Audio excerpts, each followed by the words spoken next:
মাধ্যমিক 2027 সেকেন্ড সামেটিভের ভৌত বিজ্ঞানে 40-এ 40 পাওয়ার জন্য ঠিক যা যা দরকার প্রত্যেকটা জিনিস আমরা আমাদের কোয়েশ্চেন লিক সেটের মধ্যে করাচ্ছি। আমি আশা করব যারা প্রথম দুটো সেট দেখে নিয়েছে তারা এতক্ষণে বুঝে গেছে ভৌত বিজ্ঞানের প্রশ্ন কেমন হয়। এইবার চল আজকে 3 নম্বর সেটটা শুরু করা যাক। আমি তোদেরকে বারবার করে বলেছি যেটা করাবো সেটা ছাড়বি না, তার বাইরে কিছু করবি না। তোকে ফুল মার্কস পাওয়ানোর দায়িত্ব আমার। ধামাকা শুরু করা যাক। হ্যালো এন্ড ওয়েলকাম সবাইকে আমার ইউটিউব চ্যানেলের অ্যাডভেঞ্চার একাডেমির আরো একটা নতুন ভিডিওতে। আমি তোমাদের মেন্টর সৈকত দাস। তোরা এতক্ষণে প্রত্যেকেই বুঝে গেছিস মাধ্যমিক ভৌত বিজ্ঞান কাঁপাতে হলে এই অ্যাডভেঞ্চার একাডেমি চ্যানেলটায় তোকে আসতেই হবে। তোকে আমি এমন ভাবে মাধ্যমিকের ভৌত বিজ্ঞানের জন্য রেডি করে দেব যার বাইরে তোর আর কিচ্ছু দরকার পড়বে না। এইটুকু চ্যালেঞ্জ আমার। চল শুরু করা যাক। প্রথমেই দেখতে পাচ্ছিস এমসিকিউ দিয়ে দিয়েছে ঠিক যেমনটা তোদের সেকেন্ড সামেটিভের প্যাটার্ন। এমসিকিউ, ভিএসএকিউ, এসএকিউ এবং সবার শেষে এলএকিউ সেভাবেই এখানে সাজিয়ে দেওয়া আছে, যেমন আমাদের আগের সেটগুলোর মধ্যেও ছিল। প্রথম প্রশ্নটাই দেখ বলে দিয়েছে লোহার দৈর্ঘ্য প্রসারণ গুণাঙ্ক 12 × 10⁻⁻6 পার ডিগ্রি সেন্টিগ্রেড, তাহলে আয়তন প্রসারণ গুণাঙ্কের মান কত হবে? এখন তুইও জানিস আমিও জানি, আমরা তাপের ওয়ান শটের মধ্যেও এগুলোকে বারবার করে শিখিয়েছি। আলফা = β/2 = γ/3 হয়। এখন দাদা আমাকে দৈর্ঘ্যের সাথে আয়তনের সম্পর্ক চেয়েছে, দৈর্ঘ্য দিয়ে দিয়েছে, আয়তন বার করতে বলেছে, তাহলে আমি আলফা আর গামাটাকে রাখলেই তো হবে। আমি বললাম একদম, তাহলে লিখে দিই আলফা = γ/3। তাহলে সেখান থেকে লেখা যায় গামা = 3 আলফা। একদমই তাই দাদা, আলফার ভ্যালুটা দিয়ে দিয়েছে, এখানে বসিয়ে দেবো, গামার ভ্যালু পেয়ে যাব। চল দেখ, তাহলে গামা = বেরিয়ে গেল 3 × আলফার ভ্যালুটা কত দিয়েছে 12 × 10⁻⁻6, বসিয়ে দাও 12 × 10⁻⁻6, 12 আর 3 গুণ হয়ে গেল 36 × 10⁻⁻6 per degree centigrade. Option number B is the correct option. Next প্রশ্ন দেখা যায়, নিচের কোনটি তড়িৎ আধান পরিমাপের একক? কুলম্ব। বাকি যে ভোল্ট দিয়ে দিয়েছে, অ্যাম্পিয়ার দিয়ে দিয়েছে, জুল দিয়ে দিয়েছে, সেগুলো কি পরিমাপ করতে সাহায্য করে সেগুলো সব তোরা জানিস। নেক্সট প্রশ্নটা আমি দেখতে পাচ্ছি ফ্যারাডের সূত্র দুটি ব্যাখ্যা করে অবশ্যই তড়িৎ চুম্বকীয় আবেশ। নেক্সট, বিমানের কাঠামো তৈরি করতে ব্যবহৃত হয় কোন সংকর ধাতু? ডুরালুমিন। নিচে কমেন্ট করে জানাতো ডুরালুমিন কার সংকর ধাতু। নেক্সট প্রশ্ন, একটি তেজস্ক্রিয় মৌল থেকে পরপর দুটি বিটা রশ্মি নির্গত হওয়ার ফলে, খুব ভালো একটা প্রশ্ন, কিন্তু এখানে কিন্তু কোনো আলফা বেরোয়নি ভাই, পরপর দুটো বিটা বেরিয়ে গেছে। উৎপন্ন মৌলটির সঙ্গে প্রাথমিক মৌলের সম্পর্ক কি হবে? তুই আমাকে একটা কথা বল, একটুখানি ভেবে দেখ, যদি বিটা বেরোয় তাহলে ভর সংখ্যার কোনো পরিবর্তন হয় না, শুধুমাত্র প্রোটন সংখ্যাটা 1 একক করে বৃদ্ধি পায়। তার মানে যখন একটা মৌল থেকে পরপর দুটো বিটা বেরিয়েছে, প্রাথমিক মৌল আর অন্তিম মৌলের ভর সংখ্যার কি কোনো পরিবর্তন হয়েছে? একদমই হয়নি, ভর সংখ্যাটা সেম আছে। আরে যদি ভর সংখ্যা সেম থাকে তাহলে ওদের দুজনের মধ্যে সম্পর্ক কি হবে? আইসোবার হবে, গল্প শেষ। নেক্সট প্রশ্ন দিয়ে দিয়েছে গৃহস্থালীর তড়িৎ বর্তনীতে সংযুক্ত মিটার দ্বারা কোনটা পরিমাপ করা হয়? ভাই অবশ্যই তড়িৎ শক্তির পরিমাপ করা হয়। আমরা বিওটি দিয়ে অঙ্ক করছি, ওটা কি অ্যাকচুয়ালি? তড়িৎ শক্তি তো। নেক্সট প্রশ্ন, সর্বাপেক্ষা কম তরঙ্গ দৈর্ঘ্য বিশিষ্ট কোনটি? দেখ, দেখতেই পাচ্ছিস অপশনস গুলো দেখে সব কটা তড়িৎ চুম্বকীয় তরঙ্গ দিয়ে দিয়েছে। আগের দিন দৃশ্যমান আলোর ক্ষেত্রে করেছিলাম, বলেছিলাম সেম প্রশ্ন তড়িৎ চুম্বকীয় তরঙ্গের ক্ষেত্রে দিতে পারে। আলোর ওয়ান শটে কিন্তু এগুলো সব শিখিয়েছি আমি তোদেরকে, নিশ্চয়ই মনে পড়ছে। গাছতলার অ্যাক্সিডেন্টের অতি ভয়াবহ দৃশ্য দেখে অনেক মানুষ বেহুশ, এবং পর পর পর পর সব তরঙ্গ দৈর্ঘ্য অনুযায়ী সাজানো ছিল। দেখ, প্রথমেই গামা গাছতলার, তারপরে অ্যাক্সিডেন্টের এক্স রশ্মি, অতি ভয়াবহ তার মানে অতি বেগুনি রশ্মি। তাহলে অতি বেগুনি রশ্মি যখন দিয়ে দিয়েছে, এখানে আমি কোনো এক্স কোনো গামা দেখতে পাচ্ছি না, তাহলে এটাই সব থেকে কম তরঙ্গ দৈর্ঘ্য বিশিষ্ট তড়িৎ চুম্বকীয় তরঙ্গ হবে, একদম পরিষ্কার। নেক্সট, আর বাকি যারা এখনো পর্যন্ত এই ওয়ান শট গুলো দেখিসনি তারা কিন্তু সব সময় মনে রাখবি আমাদের এই যে ভিডিওটা আছে প্রত্যেকটা কোয়েশ্চেন লিক সেটের পিন কমেন্টের মধ্যেই ওয়ান শট ফোল্ডারের লিঙ্কটা দেওয়া আছে। তুই এই ভিডিওটা দেখার পরে ওই ওয়ান শট ফোল্ডারের লিঙ্ক থেকে সব কটা ক্লাস পর পর পেয়ে যাবি ভাই, ওগুলো দেখে নে। আর আজকেই 15 তারিখ, তোরা জানিস আজকেই বারবার তোদেরকে আমি বলেছি, কারণ এটাই শেষবার। জুলাই মাসে আর কোনো কুপন ধামাকা ব্যাচে দেওয়া হবে না। প্রি অ্যাডমিশনের 100 টাকা অফের কুপনটা আজকে রাত্রে 11:30 থেকে 12টা পর্যন্ত অ্যাক্টিভ থাকবে। কেউ তাড়াহুড়ো করবি না, কোনো সিট লিমিট নেই আগের বারের মতো। যেমন একদম প্রথমবারে যখন দিয়েছিলাম 300 জনের একটা সিট লিমিট ছিল, 8 ঘন্টা থেকে 1 ঘন্টার মধ্যে ভর্তি হয়ে গেছিল, তারপরে আবার দিতে হয়েছিল। অমনি কোনো বিষয় এখানে নেই। এখানে তোর পুরো 30 মিনিটের উইন্ডোটার জন্য কুপনটা খোলা থাকবে, সবাই করতে পারবি, কোনো তাড়াহুড়ো করবি না, 15 মিনিট পরে করবি, কোনো অসুবিধা হবে না। ঠিক আছে, চল। আর কি করে করতে হয়, কি করে অ্যাপ্লাই করতে হয় কুপনটা দেখবি অ্যাপটা খোলার পরই, ব্যাচের মধ্যে ক্লিক করার পরই বাই নাও অপশন দেখাবে। ওই বাই নাওতে ক্লিক করলে এখন 799 দেখাবে, কিন্তু তখন ওই 11:30 থেকে 12টা পর্যন্ত রাতে বাই নাওতে ক্লিক করার আগেই দেখবি ওপরে একটা কুপন অ্যাক্টিভ আছে, ওটার মধ্যে ট্যাপ করবি, সঙ্গে সঙ্গে দেখবি 100 টাকা কমে গিয়ে ওটা 699 হয়ে গেছে। পে করা মাত্রই তোর ব্যাচটা আনলক হয়ে যাবে। এখন তুই ফাউন্ডেশন ব্যাচের সব ক্লাস পেয়ে যাবি আপ টু অগাস্ট 31। তুই প্রত্যেকটা ক্লাস করে নিতে পারিস। তোর সেকেন্ড সামেটিভের জন্য যা যা দরকার সেগুলোকে একবার করে ঝালিয়ে নে। নোটিশ বোর্ড সেকশনের মধ্যে নোটস গুলো পেয়ে যাবি। তারপরে ধামাকা ব্যাচের ক্লাস যখন শুরু হবে না ওই ব্যাচটার মধ্যে, তুই বুঝতেও পারছিস না তোকে কোন এক্সটেন্ট আমি নিয়ে যাব। আমি বারবার করে বলছি, ভৌত বিজ্ঞান কাঁপানোর জন্য অ্যাডভেঞ্চার একাডেমি ইউটিউব চ্যানেল আর ধামাকা ব্যাচ, এই দুটোই দরকার। এর বাইরে আর কিচ্ছু লাগবে না, চ্যালেঞ্জ করে বললাম। চল এবার একটুখানি ভিএসএ কিউ গুলো দেখা যাক। প্রথম প্রশ্নটাই দিয়ে দিয়েছে, ইউরিয়া থেকে প্রস্তুত ঘুমের ওষুধের নাম কি? নিচে কমেন্ট কর, তার সাথে লেখ কালা জ্বরের ওষুধ, তারও নাম কি। নেক্সট বলে দিয়েছে, পরিবাহীতে ইলেকট্রনস গুলো যেদিকে যায় তার বিপরীত দিকে তড়িৎ প্রবাহের অভিমুখ ধরা। খুব ফেমাস স্টেটমেন্ট, একদম সত্য কথা। মানব কল্যাণে তেজস্ক্রিয়তার একটি ব্যবহার লেখো। আরে একটি কেন ভাই, অনেকগুলোই তোরা জানিস। তেজস্ক্রিয় আয়োডিন থাইরয়েডের চিকিৎসায়, তেজস্ক্রিয় কোবাল্ট, যেটাকে কিন্তু আমরা কোবাল্ট 60 বলে থাকি, এটা কিন্তু ক্যান্সার রোগের চিকিৎসাতে ব্যবহার করা হয়। আর বাকি বিভিন্ন রকম তেজস্ক্রিয় আইসোটোপ আছে, সেগুলো সব তোরা বইয়ের মধ্যে পড়েছিস, আমি তোদেরকে দুটো বললাম। এমন একটি পদার্থের নাম লেখো যার উষ্ণতা পরিবর্তনে দৈর্ঘ্যের পরিবর্তন প্রায় হয় না বললেই চলে। ইনভার, বারবার কিন্তু এমসিকিউতেও দিয়ে থাকে মাধ্যমিকের বিভিন্ন টেস্ট পেপারের মধ্যে। সমান্তরাল কাঁচ ফলকের ফোকাস দৈর্ঘ্য কত? অসীম হয়, তাই না? নেক্সট প্রশ্ন দেখা যাক। 0.1 ইউ পরিমাণ ভর শক্তিতে রূপান্তরিত হলে কি পরিমাণ শক্তি উৎপন্ন হবে? দেখ, যদি 1 ইউ হতো তাহলে সেখান থেকে হয়ে যেত 931.5 MeV। আর যদি 0.1 ইউ হয় তাহলে সেখান থেকে হয়ে যাবে 93.15 MeV, তাই না? একটা পয়েন্ট যখন এদিকে সরলো, এখানেও একটা পয়েন্ট এদিকে সরলো। তোরা আমাকে কমেন্ট করে বলবি এই MeV এর পুরো নাম কি? এটা কিন্তু ছেলেমেয়েরা একটু ভুল বলে। কেউ কেউ বলে মেগা ইলেকট্রন ভোল্ট, কেউ আবার বলে নাকি মিলি ইলেকট্রন ভোল্ট। তোরা নিচে কমেন্ট করে বল কোনটা ঠিক। এই ছোট্ট ছোট্ট জায়গাগুলো কিন্তু অনেকে খেয়াল করে না, এগুলোকেই তোকে আমি খেয়াল করিয়ে দিচ্ছি। ফেরিক ক্লোরাইডের জলীয় দ্রবণে, আচ্ছা আমি একটু বিক্রিয়াটা লিখি, যদিও অজৈব রসায়নের সমস্ত বিক্রিয়ার ওয়ান শটে এগুলো সব তোদেরকে আমি শিখিয়ে দিয়েছি। ফেরিক ক্লোরাইড দিয়ে দিয়েছে, তার মানে FeCl3 হবে। দাদা FeCl3 কেন? আরে কারণ এটাকে ভাঙলেই তো Fe3+ পাওয়া যায় রে ভাই। আরে Fe3+ মানে যেখানে আয়রনের যোজ্যতা 3, আর সেটা কি তো ফেরিক বলে। তার মানে ফেরিক ক্লোরাইড যখন আমাকে বলবে, আমাকে FeCl3 দিতে হবে। তোদেরকে আমি সব বিক্রিয়া কিন্তু লেখা শিখিয়ে দিয়েছি, যারা ভিডিওটা দেখিসনি অবশ্যই দেখবি। কি মেশাতে বলেছে? অ্যামোনিয়ার জলীয় দ্রবণ মানে অ্যামোনিয়াম হাইড্রোক্সাইড মেশাতে বলেছে। যখনই মেশাবো, আমি জাস্ট নর্মাল একটা বিক্রিয়া দেখাচ্ছি, ব্যালেন্স ফ্যালেন্স করছি না অত। তোরা প্রত্যেকে জানিস এফির সঙ্গে ওইচ যুক্ত হয়, যেহেতু এফির যোজ্যতা 3, ওইচ এর যেহেতু 1, তাহলে FeOH এর হোল থ্রাইস এই অদক্ষেপটা পড়ে, এটাকে ফেরিক হাইড্রোক্সাইড বলে। এর কালারটা সম্ভবত লালচে বাদামি টাইপের হয়, ঠিক আছে? বাকি তোরা সমস্ত কিছু জানিস, এরপরে কি উৎপন্ন হয়, ব্যালেন্স সবকিছুই শিখে গেছিস। বাড়িতে ব্যবহৃত বৈদ্যুতিক বাতিগুলি তড়িৎ বর্তনীর সঙ্গে কোন সমবায়ে যুক্ত থাকে? নিচে কমেন্ট কর দেখি। আচ্ছা এর সাথেই কমেন্ট করে জানাবি ফিউজ তার কোন সমবায়ে থাকে, সুইচ কোন সমবায়ে থাকে। ঠিক আছে, নেক্সট। নিউক্লিয়ার রিঅ্যাক্টরে কোন শক্তিতে রূপান্তরিত হয়? দেখ, নিউক্লিয়ার রিঅ্যাক্টরের মধ্যে পারমাণবিক শক্তি ইউজ করা হয়। প্রথমে সেই পারমাণবিক শক্তি থেকে তাপ শক্তি উৎপন্ন হয়। তাপ শক্তি থেকে কোন একটা যন্ত্র, যেমন টারবাইনকে ঘোরানো হয়, মানে তাপ শক্তিটা তারপরে যান্ত্রিক শক্তিতে রূপান্তরিত হলো। তারপরে সেই টারবাইন ঘুরিয়ে ফাইনালি বিদ্যুৎ শক্তি উৎপন্ন করা হয়। মানে প্রথমে পারমাণবিক শক্তি, সেখান থেকে তাপ উৎপন্ন হলো মানে তাপ শক্তি, সেখান থেকে যান্ত্রিক শক্তি, আর সেই যান্ত্রিক শক্তির মাধ্যমে আবার বিদ্যুৎ শক্তি। একদম আশা করব ফ্লো চার্টটা পরিষ্কার। ব্যাস এই গেল দেখ ভিএসএ কিউ টাইপ অফ প্রশ্নগুলো। এবার একটুখানি দেখ কি কি এসএ কিউ টাইপ অফ প্রশ্ন তোদের আজকে এই সেটটার মধ্যে দিয়েছে। বলে দিয়েছে অ্যামোনিয়া থেকে ইউরিয়া তৈরির বিক্রিয়াটি শর্ত সমীকরণ সহ লেখো। বুঝতেই পারছিস এই প্রশ্নগুলো বারবার পরীক্ষাতে দেয়, এবং এগুলো কিন্তু সব তোদেরকে আমি রেডি করিয়ে দিয়েছি। যারা আমাদের ফাউন্ডেশন ব্যাচে পড়েছিস, আমি আশা করব কনফিডেন্সটা বোঝা যাচ্ছে। যারা আমাদের ইউটিউব চ্যানেল থেকে প্র্যাকটিস করেছিস এতদিন, আশা করব ভৌত বিজ্ঞানের ভয়টা কেটে গেছে। এই প্রশ্নগুলো দেখে এবার একটু স্বস্তি লাগছে।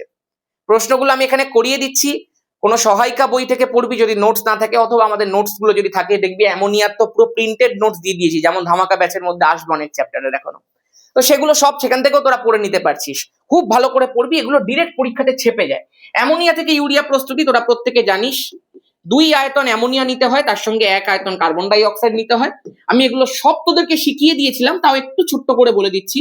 150 বায়ুমণ্ডলীয় চাপ, 200 থেকে 210 ডিগ্রি সেন্টিগ্রেড তাপমাত্রায় যখনই আমরা ট্রিট করব, পদ্ধতিটা নিশ্চয়ই মনে আছে, 2খানা অ্যামোনিয়া একদম শিখিয়ে দিয়েছিলাম যে কি করে লিখতে হয়। কোনো মুখস্থ করার গল্পই নেই, ভৌত বিজ্ঞানের মুখস্থ করার দিন শেষ হয়ে গেছে ভাই। তুই যখনই অ্যাডভেঞ্চার একাডেমি খুঁজে পেয়ে গেছিস, মুখস্থের দিন শেষ, ভয় পাওয়ার দিন শেষ। এখান থেকে একটা হাইড্রোজেন কমা, NH3 ছিল, NH2 হয়ে গেল। এই যে কার্বন ডাই অক্সাইড আছে সেটাকে লেখ COO হলো। এই যে একটা হাইড্রোজেন কমিয়েছিলি সেটা এখানে গিয়ে জুড়ে দে, তাহলে NH3 ছিল তো, হয়ে গেল NH4। এইটারই নাম তো অ্যামোনিয়াম কার্বামেট। এবার নেক্সট স্টেপে এই যে অ্যামোনিয়াম কার্বামেটটা তৈরি হয়েছে, NH2 COO NH4, এইটা বিয়োজিত হবে। কি হবে বিয়োজিত হয়ে? এখান থেকে দেখ, এই যে 2খানা হাইড্রোজেন, এখানটা NH4, এই যে 2খানা হাইড্রোজেন এক্সট্রা আছে, এখানে 2 আছে, এখানে 4 আছে, তাহলে এখানে 2টো হাইড্রোজেন এক্সট্রা আছে, তুই দেখতে পাচ্ছিস, সেখান থেকে 2টো হাইড্রোজেন বেরোবে। আর এই যে CO রয়েছে সেখান থেকে একটা অক্সিজেন বেরোবে, তাহলে 2টো হাইড্রোজেন একটা অক্সিজেন, যেমনটা শিখিয়েছিলাম, জল বেরিয়ে গেল, থাকলো কি? NH2 থাকলো। COO ছিল, একটা অক্সিজেন বেরিয়ে যাবে, তাহলে একটাই অক্সিজেন পড়ে থাকবে, তাহলে CO। NH4 ছিল, 2টো হাইড্রোজেন বেরিয়ে যাবে, তাহলে পড়ে থাকবে কি? NH2 পড়ে থাকবে। এইটাই কিন্তু তোদের ইউরিয়া, আশা করবো একদম পরিষ্কার। এবং তার সাথে জল। তোরা আমাকে একটুখানি কমেন্ট করে বলবি, বিজ্ঞানী ভোলার সর্বপ্রথম অজৈব যৌগ থেকে জৈব যৌগ প্রস্তুত করেছিলেন, বাট ভুল করে। কোন অজৈব যৌগটা তিনি অ্যাকচুয়ালি প্রস্তুত করতে চেয়েছিলেন, যার পরিবর্তে জৈব যৌগটা প্রস্তুত হয়ে গেছিল? আর জৈব যৌগটা কি সেটা তোরা সবাই জানিস। পরিবাহীর রোধ কোন কোন বিষয়ের উপর নির্ভর করে? দেখ, এই প্রশ্নটা যদি বলে, অ্যাপ্রোচটা একটুখানি তোদেরকে শিখিয়ে দিই। যারা আমাদের ফাউন্ডেশন ব্যাচের মধ্যে ছিলি, অথবা এখন ধামাকা ব্যাচের মধ্যে আজকে বা তার আগে ভর্তি হয়েছিস, তারা প্রত্যেকেই তোদের নোটিশ বোর্ড সেকশনের মধ্যে একটা ড্রাইভের লিংক পেয়েছিস, হ্যান্ড রিটেন নোটস বা টাইপ নোটস, PDF, এমনি সব নোটস গুলো ওখানে দেওয়া আছে। সেখানে যে ফাউন্ডেশন ব্যাচের চলতরিতের নোটসটা দেওয়া আছে, তার মধ্যে দেখবি পরপর অনেকগুলো বিষয় লেখা আছে রোধের নির্ভরশীলতার উপর। আর যারা ফাউন্ডেশন বা ধামাকা ব্যাচের মধ্যে নেই, তারা একটুখানি সহায়িকা বই থেকে এই পয়েন্টগুলো শুনবি। দেখ কি কি পয়েন্ট। প্রথম, দৈর্ঘ্যের উপর নির্ভরশীলতা, এটা তো তোরা সবাই জানিস, সব জায়গাতে থাকে। দ্বিতীয়, প্রস্থচ্ছেদের ক্ষেত্রফলের উপর নির্ভরশীলতা, সবাই জানি, সব জায়গাতে থাকে। 3 নম্বর, বিসমাথের কেসটা লিখবি ভাই। 4 নম্বর, সেলেনিয়ামের কেসটা লিখবি। 5 নম্বর, ম্যাঙ্গানিজ আর কনস্ট্যান্টাইনের কেসটাও লিখবি। এই সব কটা যখন তুই লিখবি, তবেই তোর উত্তর পারফেক্ট হচ্ছে। শুধুমাত্র এই দুটো লিখে আসবি না, বাকি 3টে লাইন লিখতে কোনো অসুবিধা নেই। চৌম্বক ক্ষেত্র, আলো আর উষ্ণতার বিষয়টা, এগুলো লিখে আসতে হবে ভাই। এই যে আমরা বলতাম না, ওহমের সূত্রের মধ্যে উষ্ণতা উপাদান ও অন্যান্য ভৌত অবস্থা অপরিবর্তিত থাকলে সবকটা মেনশন করতে হবে না? তোরা প্রত্যেকেই নিশ্চয়ই আমাদের যে 2টো ক্লাস ফাউন্ডেশন ব্যাচের আমরা ইউটিউবের মধ্যে দিয়েছিলাম, সেগুলো দেখেছি। সেখানে দেখবি আমি এই দৈর্ঘ্যের উপর বা প্রস্থচ্ছেদের উপর রোধ কি করে নির্ভর করে সেটা পুরো শিখিয়ে দিয়েছিলাম। সেগুলো সব তোরা নিশ্চয়ই জানিস। এই R proportional to L হয়, R proportional to 1/A হয়। এগুলো আমাদের প্র্যাকটিস ক্লাস চলছে, যেগুলো অলরেডি সব পড়িয়ে দিয়েছি, সেগুলো আবার এক্সট্রা করে করাবো না। নিচে সবকিছু দেখবি তোদের কাছে দেওয়া আছে, চ্যানেলে সব দেওয়া আছে। আমাদের ফাউন্ডেশন ব্যাচের প্রথম 2টো ক্লাস ইউটিউবের মধ্যে আমরা দিয়েছি, সেগুলো অ্যাপের মধ্যে দেওয়া নেই। ওই 2টো ক্লাস তোরা ইউটিউব থেকে একবার করে নে। আমি শুধু বলছি, শোন, চলতরিৎ নিয়ে তোর ভয় কেটে যাবে যদি থাকে। চল, থার্মিক পদ্ধতিতে ফেরিক অক্সাইড থেকে আয়রন নিষ্কাশনের সমীকরণ লেখো। আরে ভাই, ফেরিক অক্সাইড Fe2O3, দাদা ফেরিক অক্সাইড এটাই কেন? আরে এইটাকে ভাঙলেই তো Fe3+ পাওয়া যাচ্ছে রে। তুই দেখতে পাচ্ছিস না যোজ্যতাগুলো এদিক ওদিক করেছে? আয়রনের যোজ্যতা 3 আছে, অক্সিজেনের যোজ্যতা 2 আছে, দেখেই বোঝা যাচ্ছে। আর এখান থেকে কার সাথে বিক্রিয়া করতে বলেছে? অ্যালুমিনিয়ামের সাথে। ধাতুবিদ্যার 1 শটের মধ্যে তোদেরকে শিখিয়ে দিয়েছি অলরেডি। তোরা জানিস এখানে প্রায় 2000 ডিগ্রি সেন্টিগ্রেড তাপমাত্রা লাগে, এবং এই এত উচ্চ তাপমাত্রায় অ্যালুমিনিয়ামের অক্সিজেনের প্রতি তীব্র আসক্তি আছে ভাই। তাহলে এখান থেকে অ্যালুমিনিয়াম অক্সিজেনকে নিয়ে কেটে পড়বে। অ্যালুমিনিয়ামের যোজ্যতা 3, অক্সিজেনের 2, ক্রস হয়ে গেল, শিখিয়ে দিয়েছিলাম, Al2O3 তৈরি হলো, আর এই যে আয়রনটা আছে সেটা 2Fe রূপে বেরিয়ে গেল, গল্প শেষ। এই আয়রনটাই কিন্তু গলিত আয়রন, যেটা রেল লাইন ট্রাম লাইন জোড়াতে কাজে লাগে। এবং তোরা এটাও নিশ্চয়ই জানিস, এই 2000 ডিগ্রি সেন্টিগ্রেড তৈরি করার জন্য প্রজ্বলক মিশ্রণ ইউজ করা হয়। যারা জানে না, ওয়ান শট ফোল্ডার থেকে ধাতুবিদ্যার ওয়ান শটটা দেখো, পুরো পরিষ্কার হয়ে যাবে। ইউটিউবে অনেক কিছু আমি দিয়েছি।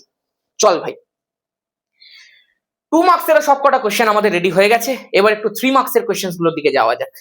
আজকে 3 মার্কসের কোশ্চেনে বেশ কিছু চমক আছে, যে কোশ্চেন গুলো বারবার পরীক্ষাতে দেয়, যেগুলো এবারে মাধ্যমিক সেকেন্ড সামেটিভ সবেতে আসার চান্স আছে, যেমন এই অশুদ্ধির প্রশ্নটা, সেটাই আমি প্রথমে রেখেছি। দেখ ভাই, রাসায়নিক গণনা নিয়ে অনেকের অনেক ভয় থাকতে পারে, বাট আমি বলবো রাসায়নিক গণনা পারা যায়। যারা এখনো পর্যন্ত রাসায়নিক গণনা পারছিস না, তার মানে তারা 9 মোল চ্যাপ্টার পড়িসনি। তুই আমাদের চ্যানেলের মধ্যে একটু খোঁজ, দেখবি আমি 9 একটা মোল চ্যাপ্টারের ভিডিও দিয়ে রেখে দিয়েছি, ওটা একবার করে নে। তারপরে আমাদের চ্যানেলের মধ্যে প্লেলিস্ট সেকশনে দেখবি নিচে লিঙ্কও পেয়ে যাবি, ওয়ান শট ফোল্ডারের মধ্যে রাসায়নিক গণনার ওয়ান শটটা করিয়ে দিয়েছি, ওটা একবার দেখবি, অনেকটা রিকভার করবি। যারা ব্যাচের মধ্যে আছিস, পুরো একদম ধরে ধরে ওখানে শিখিয়ে দেওয়া আছে, ওটা দেখলেও পেরে যাবি সব, ঠিক আছে? চলো, আর তারপরে ধামাকা ব্যাচের মধ্যে আমরা রাসায়নিক গণনা প্রচুর প্র্যাকটিস করব। এলএকিউ লেভেল যখন করাবো তখন প্রচুর রাসায়নিক গণনা হবে, এখানে এমসিকিউ ভিএসএকিউ করাবো, ইউটিউবের মধ্যে প্রচুর রাসায়নিক গণনা প্র্যাকটিস করাবো, কোনো চিন্তা করিস না। চল, বাণিজ্যিক জিঙ্কে 35% অশুদ্ধি আছে। আচ্ছা, তার মানে আমাকে যদি তুই 100 গ্রাম জিঙ্ক দিস, যে দাদা এনাও বাণিজ্যিক জিঙ্ক, এই 100 গ্রামটার মধ্যে 100 গ্রাম জিঙ্ক থাকবে না ভাই, 35% তো ভেজাল থাকবে। আমার রিয়াকশনস গুলো কি ওই ভেজাল নিয়ে হবে? হবে না তো। আমাকে তো পিওর জিঙ্কটা নিয়ে আসতে হবে, পিওর জিঙ্কটা দিয়েই তো বিক্রিয়া হবে। তার মানে আমাকে আগে বার করতে হবে আমার কাছে পিওর জিঙ্ক কতটা আছে। পুরো প্রশ্নটা পড়। বাণিজ্যিক জিঙ্কে 35% অশুদ্ধি আছে, মানে ভেজাল আছে। এইরূপ 50 গ্রাম জিঙ্ককে, মানে আমাকে কতটা জিঙ্ক দিল? 50 গ্রাম দিল। অতিরিক্ত পরিমাণ পাতলা সালফিউরিক অ্যাসিডের সঙ্গে বিক্রিয়া ঘটালে কি পরিমাণ হাইড্রোজেন উৎপন্ন হবে? তাহলে আমি আগে বের করব যে আমার কাছে বিশুদ্ধ জিঙ্ক কতটা আছে। আমাকে দিয়েছে কত বল? 50। 50-এর মধ্যে 85 কি বিশুদ্ধ? না। অশুদ্ধি কত পার্সেন্ট আছে? 35%। তাহলে বিশুদ্ধি কত পার্সেন্ট আছে? কতটা বিশুদ্ধ? আরে 100 - 35 কর না, 5, এখানে 4 হলো 6, তার মানে 65% বিশুদ্ধ আছে। পুরো 100% এর মধ্যে 35% অশুদ্ধ, তাহলে বিশুদ্ধ কতটা? 65%। আর যদি তুই সেইভাবে না বুঝতে পারিস, তাহলে প্রথমেই তুই বার করে নে 50 গ্রাম জিঙ্কে, একদম দেখ ধরে ধরে করিয়ে দিচ্ছি, 50 গ্রাম জিঙ্কে অবিশুদ্ধ জিঙ্কের পরিমাণ বা লেখ অশুদ্ধির পরিমাণ কত পার্সেন্ট অশুদ্ধি বলে দিয়েছে? 35%। তাহলে 50 গ্রামের মধ্যে 35% অশুদ্ধি, মানে 35/100। তাহলে তুই বার কর না কতটা অশুদ্ধি আছে। কাট 2, কাট 17.5, তার মানে 17.5 গ্রাম ভেজাল রয়েছে ভাই। যদি এটা অশুদ্ধি থাকে, তাহলে এবার তুই বার করে নে বিশুদ্ধ জিঙ্কের পরিমাণ, যেটা আমি তোকে আগে একবারে করে দিচ্ছিলাম। তাহলে এবার বার কর বিশুদ্ধ জিঙ্কের পরিমাণ। আমি আশা করব যারা দুটোই শিখে গেছিস আরো ভালো। নিয়েছিলাম কত? 50। ভেজাল কতটা? 17.5। তাহলে বিশুদ্ধ জিঙ্ক কতটা? 50 - 17.5। 5, 10-এর 0 হাতে 1, 8, 2, 2, 3, 32.5। তাহলে 32.5 গ্রাম অ্যাকচুয়ালি আমার কাছে বিশুদ্ধ জিঙ্ক আছে, বাকিটা ভেজাল আছে। এই পর্যন্ত ক্লিয়ার? আমি একবার জাস্ট রিক্যাপ করাবো। বাণিজ্যিক জিঙ্ক 50 গ্রাম দিয়েছিল, বলেছিল তার মধ্যে 35% ভেজাল আছে। আমি কি করলাম? যে 50 গ্রাম জিঙ্ক আমাকে দেওয়া হয়েছিল, আমি তার মধ্যে ভেজালের পরিমাণটা আগে বার করে নিলাম। 50 গ্রাম ছিল, তার 35% ভেজাল, তাহলে 50-এর 35% বার করলাম, কতটা হয়? 17.5 গ্রাম। আরে এটা তো ভেজাল। তাহলে অ্যাকচুয়াল পিওর জিঙ্ক কতটা আছে? না, বিশুদ্ধ জিঙ্কের পরিমাণ 50 থেকে এই ভেজালটাকে বাদ দিয়ে দিলাম। তাহলে আমার কাছে 50 গ্রাম যদিও দিয়েছে, কিন্তু তার মধ্যে মাত্র 32.5 গ্রামই অ্যাকচুয়াল বিশুদ্ধ জিঙ্ক আছে।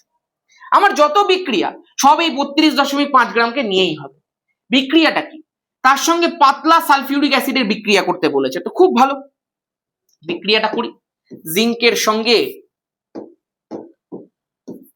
যখনই সালফিউরিক অ্যাসিডের রিয়াকশন হয়, তোরা প্রত্যেকে জানিস Zn আর SO4 যুক্ত হবে, তাহলে ZnSO4 জিঙ্ক সালফেট তৈরি হবে, তার সঙ্গে হাইড্রোজেন গ্যাস তৈরি হবে। এবার আমি তোদেরকে বলেছি দেখতে কার সাথে কার সম্পর্ক আছে, কি পরিমাণ হাইড্রোজেন উৎপন্ন হবে, মানে হাইড্রোজেন সম্পর্কের মধ্যে জড়িয়ে গেছে।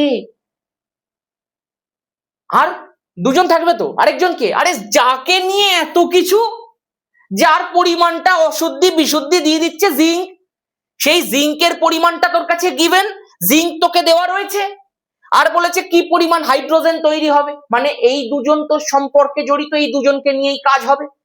যাদেরকে নিয়ে কাজ হবে তাদের এবার আণবিক ভর পারমাণবিক ভর লিখে ফেল। জিঙ্কের কত দিয়ে দিয়েছে দেখ তো, 65 দিয়ে দিয়েছে, অনেক জায়গাতে 65.4 দিয়ে দেয়, সেটাই লিখবি, অনেক জায়গাতে 65 দিয়ে দেয়, সেটাই লিখবি।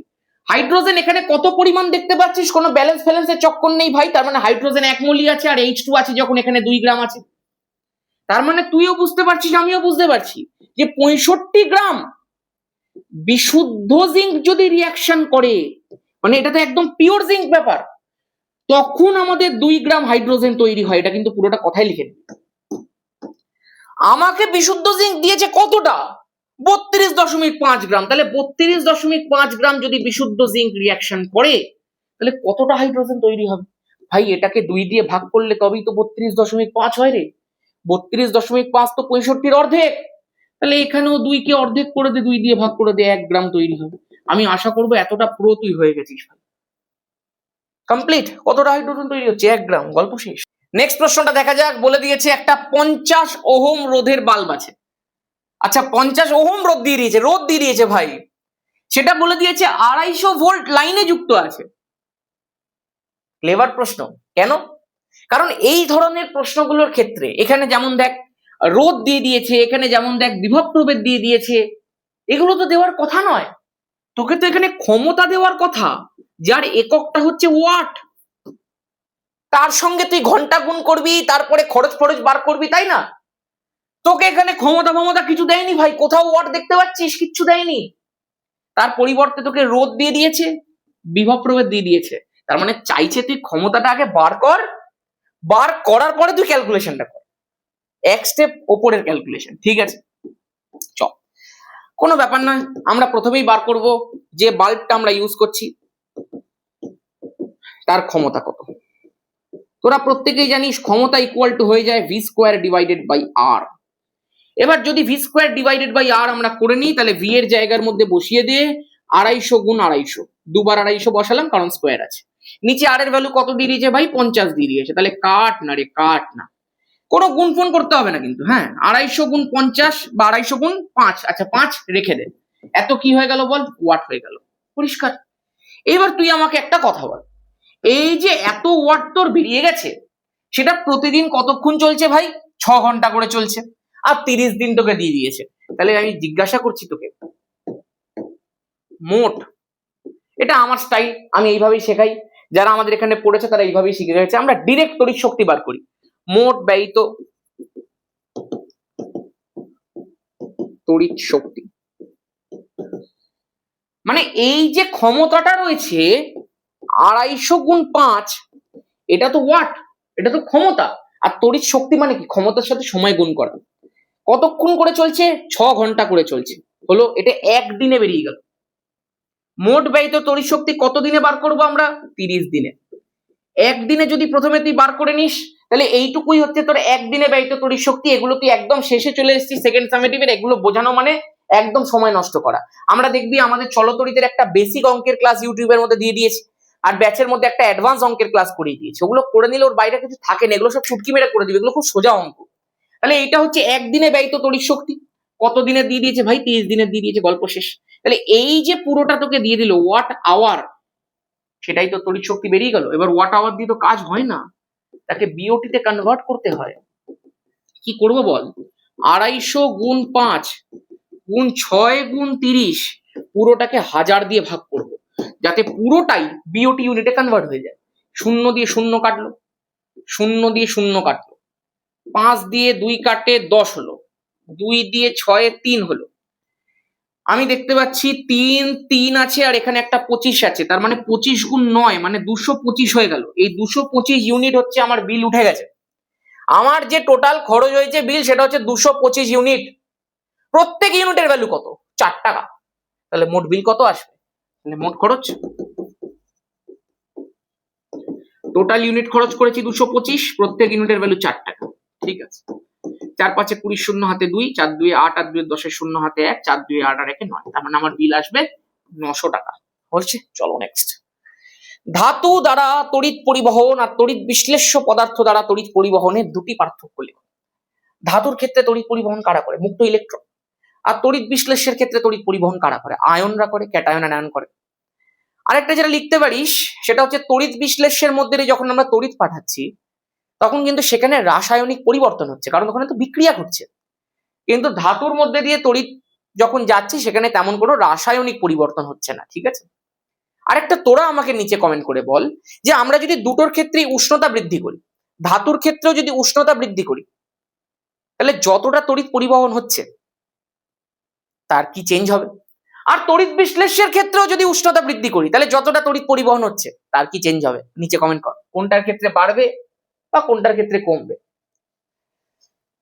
বলে দিয়েছে তড়িৎ বিশ্লেষণ পদ্ধতির সাহায্যে কপারের বিশুদ্ধীকরণের ক্যাথোড অ্যানোড কোন পদার্থে ব্যবহার করা হয়। ভাই সব তোরা সব জানিস, সব তোদেরকে ওই তড়িৎ প্রবাহ রাসায়নিক বিক্রিয়া মোস্ট ইম্পর্টেন্ট কোশ্চেনের ক্লাসটার মধ্যে করিয়ে দিয়েছিলাম।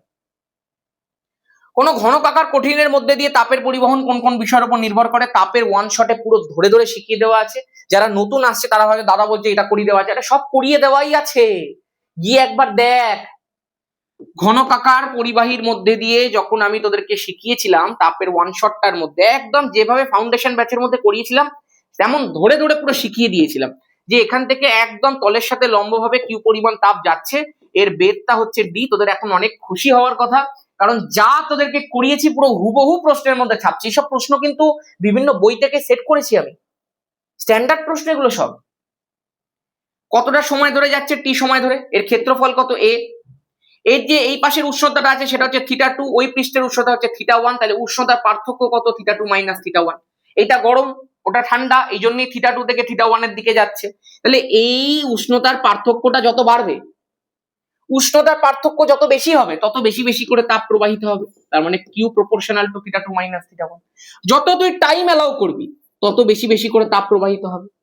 এই যে বেদ আছে, এই যে যতটা মোটা সেটা যত কম হবে, যত কম হবে তত বেশি তাপ প্রবাহিত হবে, যত কম তত বেশি, ব্যস্ত সম্পর্ক, কিউ প্রপোর্শনাল টু 1/d। প্রস্থচ্ছেদ দিয়ে যেহেতু যাচ্ছে, প্রস্থচ্ছেদের ক্ষেত্রফলটা যত বাড়বে তলের সাথে লম্বভাবে তত বেশি বেশি করে তাপ যাবে, তার মানে কিউ প্রপোর্শনাল টু এ। তাই এই পুরো চারটাকে যদি তোরা জুড়ে দিস তাহলে Q proportional to A θ2 minus θ1 into T divided by D. এগুলো তোদের কাছে এখন জল ভাত হয়ে গেছে ভাই, হয়েছে। তরলে তাপীয় প্রসারণের একটি ব্যবহার লেখো, থার্মোমিটার। খুব ভালো প্রশ্ন এটা। আর এখান থেকেই তোদেরকে একটু দেখিয়ে দিই, জাস্ট আরেকবার মনে করিয়ে দিই, এখান থেকেই যে কেটা আসে, যে ধ্রুবকটা আসে, সেটাই কিন্তু নিচে কমেন্ট সেকশনে তোরা বলবি এর নামটা কি। ঠিক আছে, তাপ পরিবাহিতাঙ্ক, এই দেখ নাম বলেই দিয়েছে। তাপ পরিবাহিতাঙ্কের গাণিতিক রাশিমালা থেকে তাপীয় রোধের সমীকরণ প্রতিষ্ঠা করো। একটু আগে তোদেরকে দেখালাম গাণিতিক রাশিমালা, Q equal to K A θ2 minus θ1 into T divided by D. এইবার এইটা থেকে তোকে তাপীয় রোধের রাশিমালা প্রতিষ্ঠা করতে বলেছে ভাই। তাহলে তুই এখান থেকে একটুখানি চিন্তা কর, তাপীয় রোধ মানে যেটা তাপ পরিবহনে বাধা দিচ্ছে, তার সঙ্গে তো কার সম্পর্ক রয়েছে?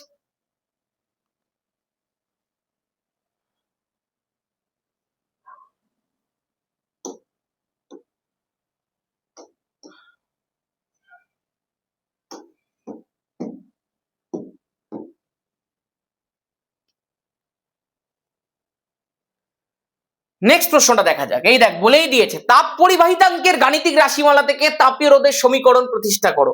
একটু আগেই দেখ তোকে আমি তাপ পরিবাহিতাঙ্কের রাশিমালা প্রতিষ্ঠা করেই দিয়েছি, তাহলে সেখান থেকে শুধুমাত্র তাপীয় রোধটা তোকে বার করতে হবে।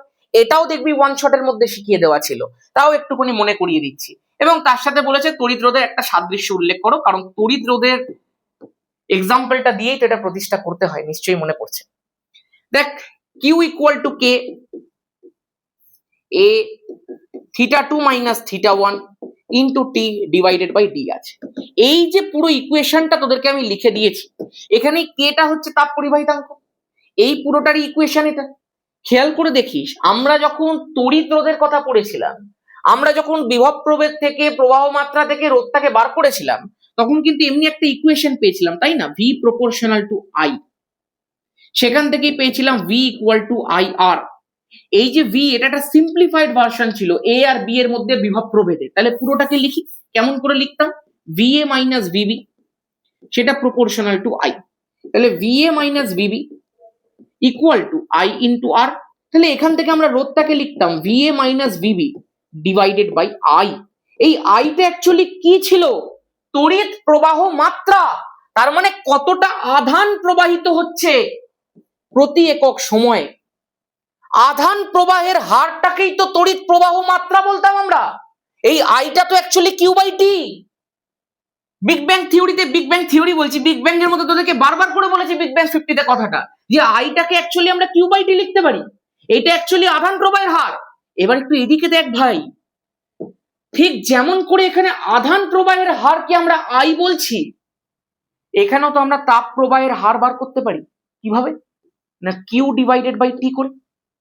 এখানে এই ছোট হাতের কিউটা ছিল আধান, আর এখানে বড় হাতের কিউটা হচ্ছে তাপ। তাহলে এইটা হচ্ছে তাপ প্রবাহের হার। কিউ এর তলায় টিটাকে যখনই নামালাম, তাহলে K A theta two minus theta one divided by D পড়ে থাকবে। আচ্ছা, এই যে আধান প্রবাহের হার আছে, এটাকে যেমন আমরা তড়িৎ প্রবাহ মাত্রা বলছি, যেটাকে আমরা আই দিয়ে প্রকাশ করছি, তাহলে এইটাকেও আমরা আই এইচ দিয়ে প্রকাশ করতেই পারি। তাপ প্রবাহের হার একদম প্রকাশ করতেই পারিস ভাই। সেটাকে লিখতে পারি তো, K A theta two minus theta one divided by D, একদম লিখতে পারিস। আচ্ছা বলতো, এই যে এখানে আধানটা প্রবাহিত হচ্ছিল, এখানে যে তড়িৎটা প্রবাহিত হচ্ছিল, কিসের জন্য প্রবাহিত হচ্ছিল, কি কারণটা কি ছিল, বিভব প্রভেদ। বিভব প্রভেদটা ছিল বলেই না তড়িৎটা প্রবাহিত হচ্ছিল। আর যেটা কারণ ছিল সেটা দেখ উপরে লেখা আছে। তাহলে এখানে কিসের জন্য তাপটা প্রবাহিত হচ্ছে, এই যে তাপটা এখান থেকে এখানে প্রবাহিত হচ্ছে কিসের জন্য হচ্ছে, এই উষ্ণতার পার্থক্যের জন্য। ওখানে বিভবের পার্থক্য, এখানে উষ্ণতার পার্থক্য। তাহলে ওখানে যখন বিভবের পার্থক্যটা উপরে আছে, এখানে উষ্ণতার পার্থক্যটাকে উপরে রেখে বাকি সব এদিকে পাঠা। যদি পাঠাই, আর এই আইএসটা যেটা আছে, এখানেও আইটা তলায়, এখানেও আইটাকে তলায় নামিয়ে দাও। তাহলে ওপরে theta two minus theta one, আর নিচে নামিয়ে দাও আইএইচটাকে। এখানেও দেখো ভি এ মাইনাস ভিবি, মানে বিভবের পার্থক্য, উষ্ণতার পার্থক্য। উষ্ণতার পার্থক্য, বিভবের পার্থক্য, দুটোই ওপরে আছে। নিচে আধান প্রবাহের হার অর্থাৎ তড়িৎ প্রবাহ মাত্রা, এখানে নিচে তাপ প্রবাহের হার অর্থাৎ তাপ প্রবাহ মাত্রা। গল্প শেষ। বাকি যা আছে সেগুলো সবকে দিকে পাঠা। তাহলে উপরে চলে গেল ডি, কে আছে তাহলে কেটা তলায় চলে গেল, এটা তলায় চলে গেল, গল্প শেষ। দেখ দুটো ইকুয়েশন মিলে গেছে, দুটো সমীকরণ একরকম লাগছে। Theta two minus theta one V A minus VB একরকম লাগছে। নিচে আই এইচ, সেটা কি অ্যাকচুয়ালি কিউ বাই টি। নিচে আই, সেটা অ্যাকচুয়ালি কি কিউ বাই টি, একদম একরকম লাগছে। এবং এই যে পুরোটা আছে, এই যে পুরোটা আছে, এইটা যখন রোধকে প্রকাশ করছে, তাহলে এটাও তাহলে রোধকে প্রকাশ করছে। এইটা যদি তড়িৎ রোধ হয়, তাহলে এটাই তাপীয় রোধ। আর তাপীয় রোধের রাশিমালাটাই তাহলে কি বেরিয়ে গেল, ডি বাই কে এ।